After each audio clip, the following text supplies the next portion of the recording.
오늘 다니엘 5장 17절에서 24절 말씀 가지고 말씀의 저울에 나를 달아보라 라는 제목의 하나님 말씀을 함께 나누고자 합니다. 여러분, 요즘 건강 관리하기 참 힘드시죠? 날씨도 덥고 습하고 생산적인 일을 하기가 참 어려운 것 같아요. 저도 이렇게 설교를 준비하든 어떤 일을 하다 보면 이 날씨가 참 사람을 이렇게 마치 파 저리듯 되게 힘들게 하는구나 라는 생각을 합니다. 저는 초능력은 아니지만 이게 주일날 예배 끝나고 이렇게 나가실 때 성도님들과 잠시나마 이렇게 악수를 하거나 눈으로 인사를 해요. 그러면 그 짧은 시간 안에 채 1초가 되지 않는 시간에 그 성도님들을 되게 빠르게 스캔하는 버릇이 있어요. 눈의 눈동자, 표정, 말투. 악수할 때 왜 이분이 손에 악력이 이렇게 약해지셨지? 아니면 손에 상처가 있거나 아니면 얼굴에 어디 아픈 흔적들을 보기도 하고요. 저랑 악수하시는 분들 중에선 좀 놀라시는 분들이 있을 텐데, 제가 원래 평소엔 손이 따뜻하거든요. 근데 설교를 하고 내려가면 손이 얼음 같아요. 왜냐면은 많이 하는데도 항상 긴장이 되고, 이렇게 주일날 예배 끝나고 내려가면 손이 되게 얼음같이 차가워요. 평소에는 차갑지 않다는 거. 여러분, 수족 냉증은 아닌데 이렇게 설교를 하면 몸에 이렇게 쥐가 나거든요. 그래서 하고 내려가면 손이 되게 차가워서 악수하시는 어른들이 좀 놀래시는 경우도 있어요. 여러 가지 많은 건강을 판단하는 많은 기준들이 있지만 가장 대표적인 변화 지표라고 한다면 몸무게가 아닐까 생각을 합니다. 여러분, 얼마나 자주 몸무게 확인하세요? 오늘 아침에도 아마 체중계에 올라가셨다가 되게 근심 어린 표정으로 교회 오신 분들도 있으실 거고, 어떤 분들은 조금이라도 아침을 기분 좋게 시작하고 싶어서 화장실 다녀오고 체중 재시는 분들도 계세요. 어떤 분들은 하루에 수십 번씩 체중계에 올라가며 재판 결과를 기다리는 죄수처럼 신론처럼 체중계의 수치를 확인하시는 분들도 계시는 것으로 제가 알고 있습니다. 체중을 확인하는 이유는 그냥 그 숫자 확인하고 그렇구나 하고 내려오는 것만은 아닐 거예요. 확인한 체중을 바탕으로 자신의 건강의 일반적 상태를 확인하고 대응하기 위함이죠. 일종의 행동 수정 요법이에요. 이 숫자를 보고 내가 왜 이렇게 몸무게가 늘었지? 그럼 오늘 운동도 좀 하고 식사도 좀 조절하고요. 아니면 특히 건강이 몸이 안 좋으신 분들은 오히려 너무 빠지는 걸 걱정하셔서 너무 많이 빠졌으니까 또 영양을 채워야겠다. 이 체중은 되게 중요한 건강의 지표로 사용이 됩니다. 체중뿐만 아니라 모의고사, 중간고사, 기말고사를 보는 이유도 어쩌면 이런 이유죠. 내 학업 성취도가 얼마나 되는가를 시험을 통해 수시로 확인하며 자신의 학업적 좌표를 확인하는 것입니다. 저울에서 체중을 확인하고 시험을 통해서 학업 성취도를 확인하는 모든 과정은 소위 나를 달아보는 과정입니다. 내가 어느 정도 되는지, 현재의 나를 정죄하기 위함이라기보단 더 나은 미래를 위해서 지금의 나를 달아보는 과정이 우리들에게는 너무나 중요한 것이죠. 그러나 아무리 달아보는 과정이 있다 할지라도 고장난 저울, 잘못된 저울의 나를 100번 달아본들 무슨 소용이 있겠습니까? 키를 재는데 내가 키가 커 보이고 싶어서 뒤꿈치 들고 재면 어차피 내 키도 아닌데 무슨 의미가 있을까요? 정확한 저울이라 하여도 편법으로 달아본다면 정확한 결과가 나오지 않을 것이고, 아무리 제가 제대로 잰다고 해도 고장난 저울이라면 그 역시도 제대로 된 결과가 나오지 않겠죠. 오늘 본문도 자신을 저울에 달아보는 두 사람이 대조적으로 기록되어 있습니다. 바로 벨사살 왕과 다니엘입니다. 우리 지난주까지 에스겔 말씀을 나눴습니다. 포로 생활, 유다 백성들이 바벨론 포로로 끌려가기 7년 전부터 그 이후에 13년까지의 이야기를 에스겔이 선포했다면, 다니엘은 포로로 처음 끌려가기 시작한 예루살렘이 멸망하기 직전 7년 전, 에스겔하고 거의 비슷하게 시작을 하겠죠. 하지만 다니엘은 포로기가 끝날 때까지 에스겔이 이야기까지 모두 다 포함하고 있는 시간을 보냈습니다. 우리는 다니엘에 있는 많은 말씀들을 기억하실 겁니다. 왕의 진미를 먹지 않고 뜻을 정하였던 다니엘, 그리고 그의 친구들 사드락, 메삭, 아벳느고와 같은 그 세 명의 친구들의 풀무불의 이야기, 그리고 가장 대표적인 사자굴 속에서도 삼킨 바 되지 않는 다니엘의 말씀들을 우리가 많이 알고 있죠. 다니엘은 예루살렘이 함락되기 전 바벨론 1차 포로로 바벨론으로 가장 먼저 끌려갔던 백성들의 무리 중 하나입니다. 다니엘 1장의 배경을 보면 다니엘은 사실 그 당시 청소년기였거든요. 15세, 16세 정도에 해당하는 그 시기에 하나님께 뜻을 정하였던 그는 남다른 삶을 살았습니다. 하나님 앞에서의 삶, 코람데오의 삶을 살 수 있었던 것, 바벨론 왕 느부갓네살의 꿈을 해석할 수 있었던 것, 그리고 그에게 귀에 달갑지 않은 말씀을 하나님의 말씀으로 권면할 수 있었던 것. 다니엘의 인생을 한마디로 정의하자면 다니엘은 언제나 하나님의 말씀의 저울에 자신을 달아보는 삶을 살았습니다. 사람들이 나를 무엇이라고 하든, 나를 총리라고 하든, 나를 법을 지키지 않는 어떤 사람이라고 하든 날마다 예루살렘을 향하여 창을 열고 오직 하나님 말씀 앞에 거룩한 나로 살아가는 게 가장 가치 있는 삶이라는 걸 절대로 놓치지 않았죠. 그는 아침, 점심, 저녁으로 하나님 말씀에 자신의 인생을 달아보며 살았어요. 그랬기에 하나님께서 그에게 지혜를 주시고 학문을 주시고 명철을 주시고 꿈과 환상을 깨달아 알게 되는 놀라운 저울과 같은 분별력을 허락하셨던 것입니다. 그런데 그의 삶과 전혀 다른 한 사람을 이 다니엘 5장에서 기록하고 있는데 그는 벨사살 왕입니다. 벨사살 왕을 오늘 말씀에 빗대어 정의하자면 저는 고장난 저울이다 라고 정의하고 싶어요. 벨사살은 바벨론 제국의 마지막 왕입니다. 바벨론 하면 엄청난 제국인데 어떻게 이 나라의 벌써 마지막 왕일까? 패권 국가였던 바벨론은 사실 100년을 채 넘기지 못했던 비운의 제국입니다. 다니엘이 포로로 끌려온 후 지금 다니엘 5장은 한 40년 이상, 50년 가까운 시간이 흘렀다라고 말합니다. 이런 바벨론의 멸망은 힘이 약해서가 아니었습니다. 군대가 없어서도 아니고 땅이 없어서도 아니었습니다. 그들은 고장났습니다.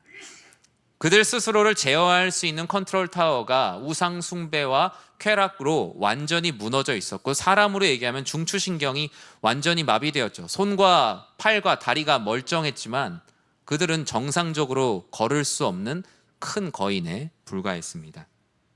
무엇이 더 중요한지 가치 판단의 기준을 잃어버린 제국의 저울이 완전히 망가져 있었던 것이죠.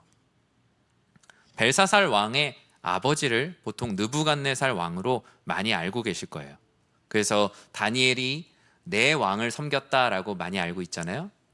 바벨론의 느부갓네살 왕, 바벨론의 벨사살, 그리고 그 뒤를 이어 메데바사의 다리오와 그리고 고레스, 네 명의 왕을 총리로 섬겼다라고 알고 있는데 사실 느부갓네살 왕과 벨사살 왕 사이에는 많은 왕들의 이야기가 실제로 있었습니다.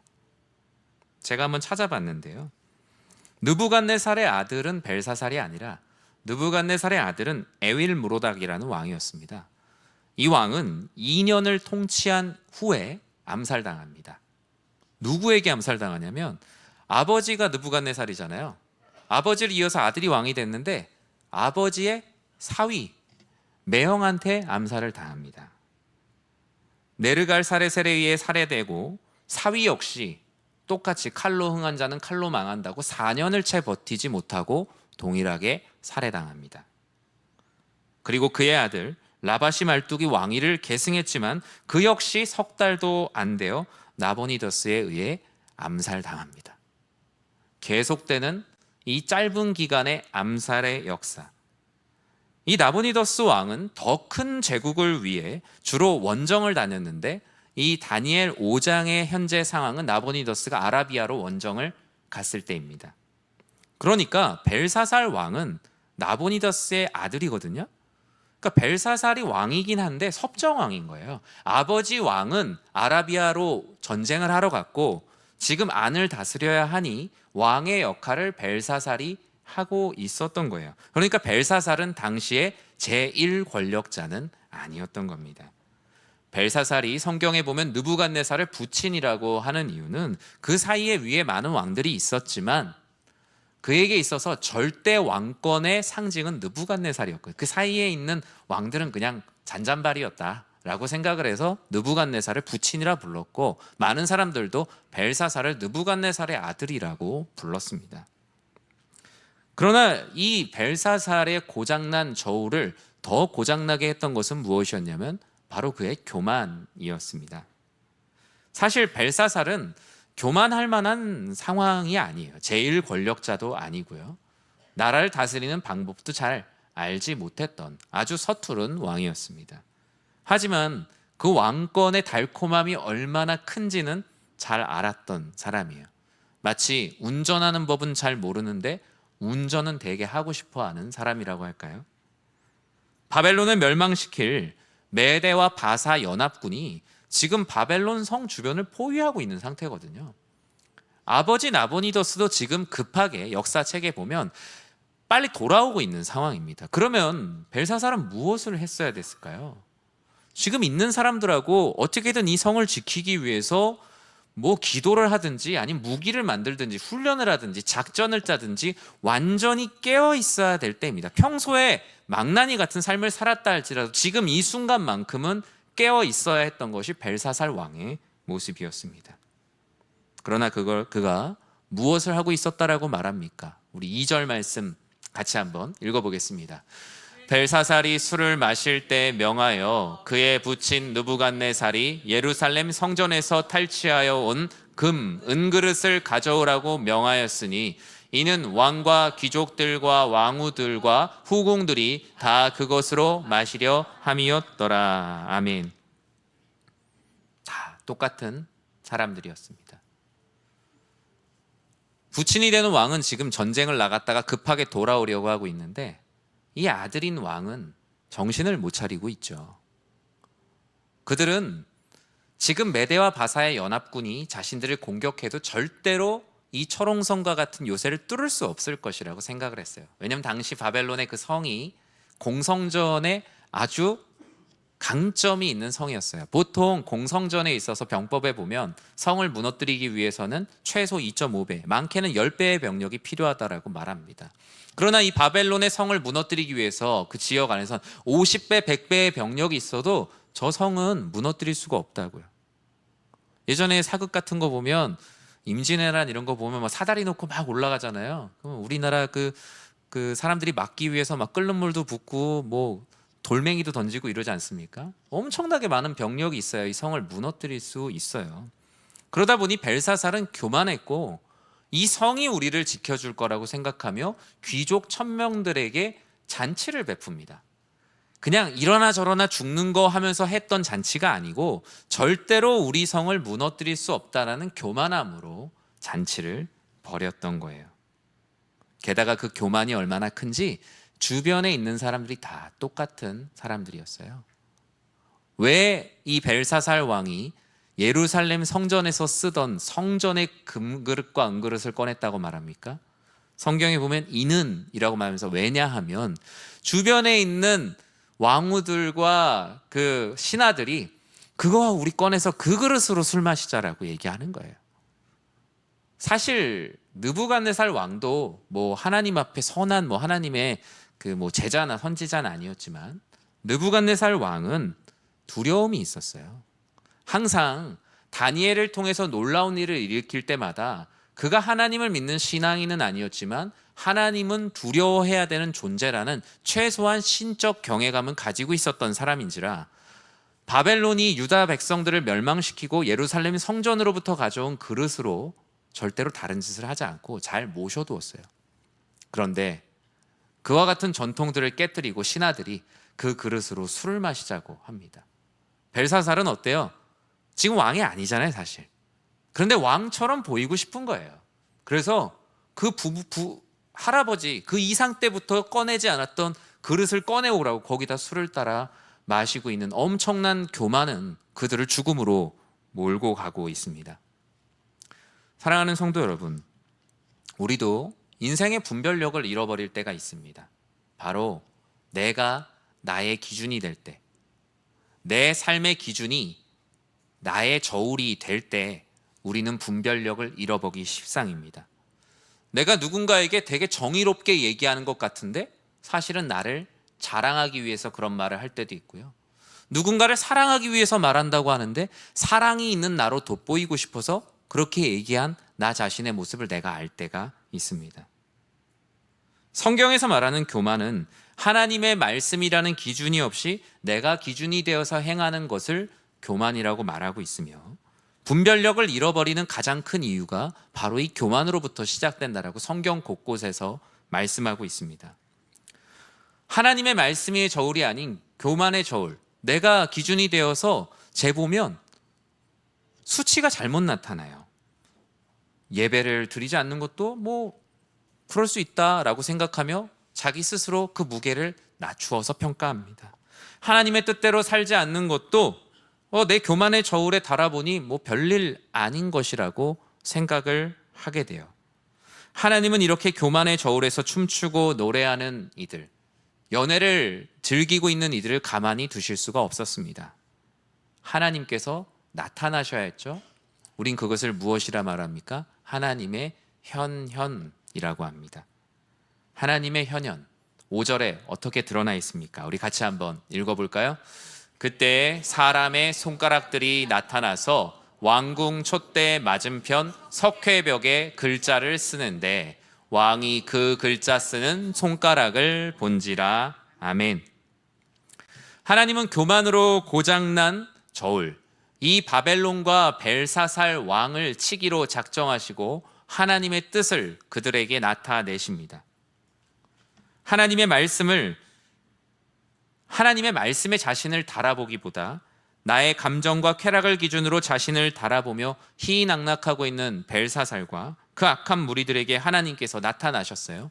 한 벽에 사람의 손가락이 나타납니다. 그리고 그곳에 글이 쓰여지기 시작해요. 여러분 한번 상상해 보세요. 제가 방송실에 부탁을 한 것도 아닌데 갑자기 뒤에 있는 화면이 딱 꺼지면서 뭔가 말씀이 막 쓰여지는 거죠. 웅성웅성하겠죠. 그들이 잔치를 하고 있는 한 석회벽에 갑자기 손이 나타나서 글을 쓰기 시작해요. 그 모습을 본 사람들의 반응이 어떻죠? 우리 5절 말씀 같이 한번 읽어볼까요? 그때 사람의 손가락이 나타나서 왕궁 촛대 맞은편 석회벽에 글자를 쓰는데 왕이 그 글자 쓰는 손가락을 본지라. 6절을 읽어볼게요. 이에 왕의 즐기던 얼굴빛이 변하고 그 생각이 번민하여 넓적다리 마디가 녹는 듯하고 그의 무릎이 서로 부딪힌지라. 아멘. 그들이 선한 일을 하고 있다고 생각했다면 그냥 의아하다고 생각했을 거예요. 하지만 하나님의 손가락이 나타나서 그곳에 글자를 쓰는 순간 왕의 즐기던 얼굴빛이 변합니다. 생각이 복잡해지고 넓적다리 마디가 녹는 듯하고 무릎이 달달달 부딪히기 시작해요. 자신들도 잘못하고 있다는 것을 자각한 것이죠. 사랑하는 성도 여러분, 우리의 안에 있는 세상에 우리를 달아보는 많은 저울들이 있습니다. 당신의 인생의 성공을 달아보는 저울도 있고요. 누군가로부터 잘 살았다라고 평가가 되는 수많은 저울들에 우리는 끊임없이 나를 달아봅니다. 내가 잘 살고 있는가? 내가 부유한 삶을 살고 있는가? 내가 남들에게 돋보이기 위한 삶을 살아보고 있는가라며 세상이 우리들에게 내민 체중계에 우리들의 인생을 끊임없이 수도 없이 달아봅니다. 아침, 점심, 저녁 달아보는 것도 불안해서 자다가 일어나서 달아보며 내가 남들보다 잘 살고 있는가를 끊임없이 수치로 확인하고 싶어 합니다. 그러나 하나님께서 말씀하신 하나님의 말씀의 저울이 우리들에게 들어오면 즐기던 얼굴빛이 변합니다. 내가 남들보다 더 우월하다고 생각했던 많은 것들의 생각이 복잡해지고요. 허벅지 마디가 녹는 듯하고 하나님의 경외함 앞에 무릎이 달달달 부딪히는 것이 연약한 인간의 인생입니다. 하나님이 보실 때 이 세상의 기준으로 우리를 달아보며 내가 남들보다 좀 낫다, 내가 남들보다 잘 산다라고 말하는 모습은 하나님이 보실 때 너무나 안타까운 모습이죠. 스스로를 구원할 수 없는 두려움 속에서 몸을 달달달 떨고 있는 그때 다니엘을 알고 있던 왕비가 왕에게 간청을 하죠. 12절 말씀을 같이 한번 읽어보겠습니다. 왕이 벨드사살이라 이름하는 이 다니엘은 마음이 민첩하고 지식과 총명이 있어 능히 꿈을 해석하며 은밀한 말을 밝히며 의문을 풀 수 있었나이다. 이제 다니엘을 부르소서. 그리하시면 그가 그 해석을 알려드리리라 하니라. 아멘. 여러분, 저울이 고장났으면 제대로 된 저울이 필요하지 않겠어요? 한치의 오차도 없이 늘 꿈과 환상을 해석하며 제국에 나아가야 될 방향을 가리켰던 올바른 저울을 가져와야 된다며 왕비는 다니엘을 기억하소서라고 왕에게 말합니다. 많은 학자들은 다니엘이 그 4명의 왕 때 빈틈없이 총리를 했다라고 말하는 학자들도 있고요. 오늘 이 다니엘 5장을 기준으로 해석하는 사람들은 다니엘이 느부갓네살 왕 때 총리로 있었다가 부패한 왕들의 시대 때 총리의 자리에서 내려와서 야인으로 지냈다라고 말하는 학자들도 있습니다. 만약에 후자의 해석으로 본다면 지금 다니엘은 궁궐 안에 없으며 야인으로 지내고 있겠죠. 하지만 진짜로 올바른 판단이 필요할 때 그들은 진짜로 올바른 저울의 역할을 하는 다니엘을 간절히 찾기 시작합니다. 그래서 다니엘이 이 벨사살 왕 때에 총리를 하루만 했다라고 말하는 학자들도 있어요. 왜냐하면 오늘 지금 이 이야기가 바벨론 제국의 마지막 날, 마지막 멸망의 날의 말씀이기 때문이에요. 그렇다면 나의 욕심과 교만으로 고장난 저울과 같은 삶을 바로잡는 저울, 그 저울의 역할은 무엇일까요? 말씀의 저울의 가장 큰 역할은 나를 잘 알게 하는 은혜가 있다는 것입니다. 이 세상의 기준으로 보았을 때 나는 되게 좋은 사람일 수도 있습니다. 나는 되게 성공한 사람일 수도 있고 나는 누군가가 부러워하는 인생일 수도 있죠. 하지만 하나님 말씀 앞에 그 내면을 진실하게 비추어 보면 어쩌면 가장 불쌍한 사람, 가장 하나님의 은혜가 필요한 빈궁한 사람으로 드러날 수도 있습니다. 반대로 이 세상에서는 손가락질 받고 실패한 삶과 같이 보인다 할지라도 그 하나님의 말씀의 저울에 올려놓았을 때 그 무게를 감당할 수 없을 정도로 하나님 나라의 중한 사람일 수도 있겠죠. 이처럼 말씀의 저울은 본연의 나를 알게 하는 은혜. 하나님 말씀의 저울에 나를 달아보면 교만했던 나의 모습이 사라지고 저절로 낮아지는 은혜를 경험합니다. 여러분들도 그와 같은 경험들이 다 있으실 거예요. 나름대로 괜찮은 나라고 생각하며 살았지만 하나님 말씀 앞에 나를 투명하게 비추어 보니 바울은 뭐라 그랬어요? 내가 죄인 중에 괴수라고요. 남들이 볼 때는 엘리트의 삶을 살았지만 하나님 말씀 앞에 자신을 비추어 보니 그 거울에 비친 모습, 그 저울에 달려있는 모습은 죄인 중에 괴수와 같은 모습이었다고 바울은 자신의 삶을 고백했습니다. 벨사살은 이 혼란스러운 상황 속에서도 자신의 저울을 바꾸려 하지 않습니다. 나는 그래도 왕이야. 나는 그래도 내 권한을 행할 거야 라면서 이 일을 해결하는 사람에게 왕으로서의 포상을 겁니다. 포상이 뭐죠? 이거 해결해주면 자주색 옷을 입혀줄게. 금사슬을 목에 걸어주고 이 나라의 셋째 통치자로 삼아주겠다. 성경을 읽다 보면 왜 셋째 통치자지? 라고 생각했던 분들이 있으실 텐데 좀 의문이 풀리실 거예요. 진짜 왕은 밖에서 전쟁을 하고 있고 자기 둘째 왕이잖아요. 그러니까 내 다음으로 해주겠다라는 거죠. 벨사살은 아직도 자신의 저울이 고장났다고 생각하지 않습니다. 그저 자신의 그 저울을 찾으려고 노력을 하는 거죠. 난 여전히 왕이라는 그 착각에서, 그 높은 마음에서 미처 내려오질 못해요. 왜 이 교만에서 내려오지 못할까요? 저희 아버지가 저한테 자주 하셨던 말씀이 있어요. 어릴 때부터. 사람은 누구나 교만한 게 기본값이라고요. 그래서 교만을 그냥 살다 보면 계단을 올라가듯이 저절로 교만해지는데 한 계단 올라갔을 때는 금방 내려올 수 있대요. 그런데 그 일이 너무 오래되면 내려오고 싶어도 못 내려온다는 거예요. 왜요? 너무 높이 올라와 있으니까 교만하면서 내려오면 죽을 것 같거든요. 높은 데서 뛰어내리면 죽을 것 같잖아요. 벨사살도 그런 인간적인 공포가 있었을 거예요. 내려오고 싶어도 내려올 수가 없어요. 너무 높이 올라가 있기 때문입니다. 올바른 저울, 말씀의 저울로 자신을 달아보았던 다니엘은 왕에게 17절에 다음과 같이 말하고 있습니다. 같이 한번 읽어볼까요? 17절입니다.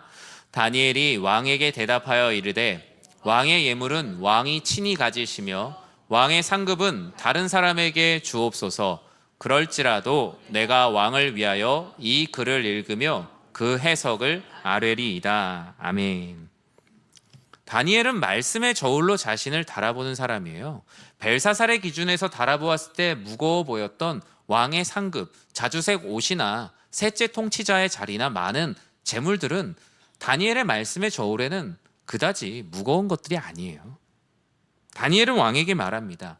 내가 이것을 갖고 싶어서 당신에게 이 말을 하는 게 아니라는 것, 하나님의 말씀을 그대로 전한다는 것을 말하기 위해 왕의 예물은 왕이 다시 가지십시오. 왕의 상급 다른 사람에게 주십시오. 그럴지라도 내가 왕을 위하여 올바른 말을 하겠습니다 라며 지금 벨사살을 말씀의 저울 위에 올려놓습니다. 다니엘은 말씀의 저울로 자신을 달아보는 사람입니다. 벨사살 왕이 자신의 기준으로 자신을 달아보며 내가 왕이다라고 생각했던 교만의 저울과는 분명히 달랐죠. 말씀의 저울에 자신을 달아보는 다니엘은 하나님이 주시는 지혜로 하나님의 현현을 해석해 줍니다. 먼저 그 벨사살 왕의 인생 전체, 그 총론을 해석해 주는데요. 22절과 23절 말씀 같이 한번 읽어볼까요? 벨사살이여, 왕은 그의 아들이 되어서 이것을 다 알고도 아직도 마음을 낮추지 아니하고 도리어 자신을 하늘의 주제보다 높이며 그의 성전 그릇을 왕 앞으로 가져다가 왕과 귀족들과 왕후들과 후궁들이 다 그것으로 술을 마시고 왕이 또 보지도 듣지도 알지 못하는 금, 은, 구리, 쇠와 나무, 돌로 만든 신상들을 찬양하고 도리어 왕의 호흡을 주장하시고 왕의 모든 길을 작정하시는 하나님께는 영광을 돌리지 아니한지라. 아멘. 먼저 다니엘은 이 벨사살 왕을 하나님 말씀의 저울에 올려놓고 일종의 판결문을 읽듯이 말합니다. 이름값을 하죠. 다니엘의 이름의 뜻이 무엇입니까? 하나님께서 재판하신다. 하나님께서 판단하신다. 벨사살의 이름의 뜻은 벨이여 나의 왕을 보호하소서. 바벨론에 믿었던 왕의 이름이 벨이거든요. 벨이여 왕을 보호하소서라는 의미입니다. 하지만 그 벨은 더 이상 벨사살을 보호할 수 없습니다. 왜냐하면 애초에 존재조차 하지 않는 우상이기 때문입니다. 말씀의 저울에 벨사살의 인생을 달아보니 벨사살의 인생은 너무나 형편없는 인생이었습니다. 아버지 느부갓네살 왕 때에 다니엘은 하나님을 경외할 것에 대해서 꿈과 환상을 풀어주었고 느부갓네살은 하나님을 믿지는 않았어도 하나님을 무서워해야 된다는 최소한의 신적 경외감은 있었죠. 하지만 벨사살은 그 선대로부터 보았던 신적 경외감을 상실하고 경외함의 대상을 자신으로 삼았습니다. 자신의 저울로 모든 것을 판단하며 살았습니다. 그러기에 하나님께 올려드리는 영광은 너무나 가볍게 느껴졌죠. 마음은 높아질 대로 높아져서 이제는 내려올래야 내려올 수가 없는 백척간두에 놓여져 있습니다. 이렇게 하나님의 영광을 가볍게 여기는 이 벨사살을 어찌 하나님이 가만히 두실 수 있었겠어요. 그래서 석회벽에 하나님께서 손가락으로 글을 쓰게 하신 것이죠. 앞서 이 벨사살의 인생의 총론을 지금 판단하셨다면 지금 오늘의 사건, 이 강론으로 하나님께서는 벨사살과 그 제국에 대해서 말씀하십니다. 그림을 하나 볼까요? 이 그림은 빛과 어두움으로 모든 주제를 이렇게 표현하는 유명한 화가죠. 렘브란트의 작품입니다. 렘브란트의 작품 제목은 벨사살의 연회입니다. 오늘 다니엘 5장의 말씀을 그대로 그림으로 그렸어요. 어둠 가운데 많은 사람들이 성전의 그릇으로 술을 따라 마시며 잔치를 하는 가운데 뒷벽에 웬 빛과 손이 나타납니다. 저 그림에 이 어둡기, 밝기 어둡기를 조절하잖아요. 그럼 저 안에 글씨가 보입니다. 저 안에 오늘 말씀에 있는 메네, 메네, 데켈, 우바르신이라는 말씀이 저 안에는 히브리어로 쓰여져 있습니다. 실제로는 히브리어가 아니라 아람어로 쓰여졌을 확률이 되게 높겠죠. 메네 데겔 우바르신, 무슨 뜻입니까? 메네는 세어보다 라는 뜻입니다. 하나님이 왕의 나라를 세워보니 이미 끝났다. 데겔, 달아보다 라는 뜻입니다. 하나님이 왕을 당신의 저울이 아니라 말씀의 저울에 달아보니 당신은 지극히 가치가 없는 가벼운 삶을 살았다. 우는 접속사고요. 바르신, 나누다라는 뜻입니다. 바르신, 나뉘다. 하나님께서 당신과 당신의 이 교만한 제국을 세어보고 달아보니, 즉 계산을 해보니, 어른들이 말씀하신 대로 주판을 튕겨보니 가치가 없다. 메대와 바사에 의해 나눠버려야겠다. 그것이 바로 그날 밤 석회벽에 쓰였던 하나님의 말씀, 하나님의 현현이었습니다. 이 말씀을 통해서 우리가 알 수 있는 것은 무엇입니까? 내 인생, 나의 교만, 나의 기준으로 우리의 인생을 달아보는 삶의 최후는 그것으로 결국 끝낼 수가 없다는 거예요. 결국 우리는 마지막에 제대로 된 저울에 달릴 수밖에 없다는 것을 꼭 기억하시기 바랍니다. 여러분, 몸무게 많이 나가는데 조금 나가고 싶어서, 지금은 전자식 저울이지만 옛날에 기계식 저울은 뒤에 돌려서 조작할 수 있었어요. 한 3kg 정도 적게 나가고 싶어서 3kg 돌려놓으면 아침마다 3kg 덜 나가는구나, 기분은 좋겠죠. 근데 그게 내 몸무게는 아니잖아요. 하나님께서 말씀하세요. 인생의 수많은 가치들로 우리는 평가됩니다. 이 사람은 성공한 인생이다, 잘 산 인생이다. 그런데 우리 마지막에 우리 모두는 하나님 말씀의 저울 앞에 마지막으로 결국에 달리게 돼 있어요. 그게 무엇입니까? 주의 재림의 때에 맞이하게 될 심판이에요. 그때는요, 내가 갖고 있던 체중계로 저 인생 재볼게요, 하나님 그걸로 못 재게 하십니다. 하나님의 말씀의 저울로 그 어떤 오차도 없이 정확하게 우리의 인생이 달아지게 되어 있어요. 결국 우리의 인생을 달아보고 평가하는 건 세상도 아니고 나도 아니고 말씀의 저울임을 기억해야 합니다.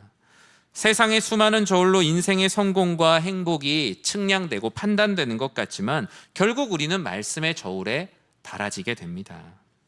하나님께서 말씀하세요. 너는 말씀 앞에 가치 있는 삶을 살았느냐? 우리는 주의 재림의 때에 말씀의 저울에 달려 정확히 측정된다는 사실을 결코 잊지 말아야 할 것입니다. 말씀을 맺습니다. 우리의 인생은 한 번뿐입니다. 하나님이 평가하시는 기준, 하나님은 말씀의 저울로 우리를 달아보세요. 그러면 우리는 뭘 해야겠습니까? 하나님, 저 지금 제가 달리는 게 너무 두렵습니다. 나중에 딱 한 번만 재볼게요 라면서 살아야 될까요? 아니에요. 여러분의 신앙생활, 우리의 삶을 수시로 하나님의 말씀의 저울에 달아보시길 주님의 이름으로 축원합니다. 그 말씀을 달아보는 자리가 어디예요? 예배예요. 기도하는 자리고요. 여러분이 삶을 살아가는 모든 순간 가운데 하나님이라면 어떻게 하실까? 하나님 말씀대로 살아가는 것이 무엇일까? 하나님 말씀대로 승리하는 것은 무엇일까? 고민하고 기도하는 모든 과정이 하나님 말씀에 내 인생을 계속 달아보는 거예요. 하나님은 언제나 수시로 지금 하나님의 말씀 앞에 너의 인생을 달아보라고 권면합니다. 두렵죠. 하지만 두려워도 오늘 달아봐야 합니다. 부족함이 있다면 하나님께서 오늘 당장 우리들에게 권면하시더라도 내일의 기회를 주시고 내일 모레의 기회를 주시고 끊임없이 하나님께서 은혜의 기회를 주세요. 나의 욕심에 살이 쪘다면 살을 빼기 위해 말씀으로 살아낼 수 있도록 기회를 주시고요. 경건의 연습이 부족하고 훈련이 부족하여 우리의 영적 근육이 다 빠져 있다면 그 근육을 다시 키워갈 수 있는 시간의 기회를 주십니다. 말씀의 저울 앞에 나를 달아보는 것이 때로는 두렵다 하더라도 저는 우리 공동체가 함께 모여서 드리는 이 예배가 말씀의 저울에 우리 모두가 함께 달아보는 시간이 되길 저는 기도합니다. 우리 개인뿐만 아니라 우리 가정과 교회도 마찬가지입니다. 하나님이 보실 때 우리의 가정은 어떤 모습이고 우리의 교회의 모습은 어떤 모습인지 하나님의 말씀 앞에 날마다 달아봐야 합니다. 사람들이 볼 때 교회가 얼마나 큰 교회다, 얼마나 분위기가 좋다, 우리 세상의 기준으로 백날 달아본들 무슨 소용이 있겠습니까? 하나님 말씀 앞에 우리는 얼마나 신실한 교회인가, 얼마나 순결한 신부인가, 얼마나 하나님 나라를 위해서 신실하게 나아가는 공동체인가, 우리의 허울만 그저 부풀리는 공동체인가, 아니면 내실을 다지며 하나님의 영광을 위해 하나님 나라의 확장을 위해 나아가는 공동체인가. 말씀의 저울에 우리를 날마다 달아볼 때 여러분 더욱더 건강해짐을 믿으시기 바랍니다. 아버지 하나님께서 우리를 영육간에 강건케 하시고자 날마다 말씀 가운데 나를 달아보게 하시는 것이지 스트레스 받으라고 달아보는 것이 결코 아닌 거예요. 우리의 행동을 수정하는 요법은 하나님 말씀 안에 있음을 믿고 날마다 말씀의 저울에 기쁨으로 나를 달아보는 모두가 되시길 주님의 이름으로 간절히 축원합니다. 기도하겠습니다.